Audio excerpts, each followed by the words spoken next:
Jadi mudah-mudahan Allah jaga hati kita, baik ketika kita diuji, bahkan ketika kita diberi nikmat, supaya dalam dua keadaan ini kita tetap menjadi mukmin yang ajaban, yang ideal, yang baik, yang insya Allah Allah suka sama kita.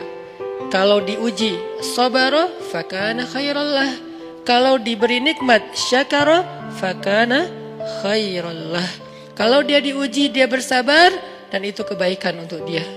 Ternyata diuji ujung-ujungnya baik. Lewat apa ujian menjadi kebaikan? Lewat sabar. Bukankah Allah bilang wabasyiris sabirin? Sampaikan berita gembira kepada orang yang sabar. Ada banyak kebaikan yang Allah sediakan untuk orang yang sabar kalau dia sabar. Dan kalau diberi nikmat syakara. Kalau diberi nikmat dia bersyukur. Fakana khairallah. Kenapa nikmat kok menjadi kebaikan? Maksudnya dengan dia bersyukur Allah tambahkan kebaikan itu. La in syakartum la azidannakum. Jadi orang beriman itu kayaknya hidupnya tuh harusnya sih nggak ada bete-nya. Hidupnya tuh nggak ada istilah aduh hari ini gue kayak rugi banget nih. Nggak ada orang yang beriman rugi. Kan hidup kita tuh di antara dua itu kan. Cuman varian ujian itu aja macam-macam. Varian ujian itu misalnya kalau di surat Al-Baqarah Allah menyebutkan 3 varian ujian kan. Ba'sa, dharra, zulzilu. Ujian fisik, ujian harta. Harta ini termasuk karir, kerjaan, usaha, bisnis. Dan ujian zulzilu, ujian perasaan, termasuk diputusin. Atau orang yang dekat sama kita jadian sama yang lain. Atau mungkin di unfollow oleh ya gitu deh. Saya kalau udah ngebahas bab ini agak gimana gitu. Jadi 3 varian ini masuk kategori apa?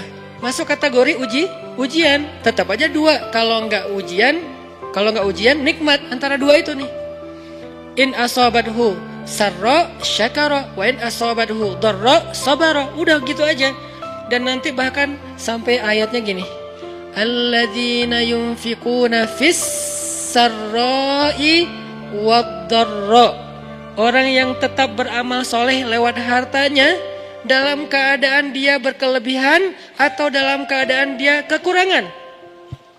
Itu mukmin, keren banget gitu. Dia tuh nggak pernah kehilangan kesempatan berbuat baik.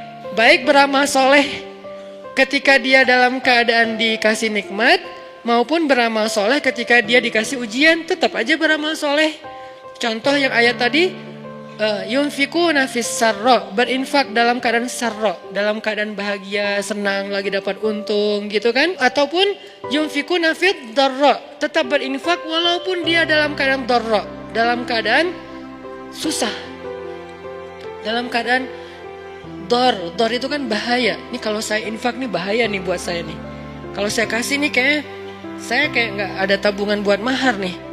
Kalau saya kasih ke dia terus saya gimana? Gitu kan? Ini dor banget nih, bahaya banget nih. Tapi dia tetap berinfak. Siapa yang mencontohkan hal seperti itu?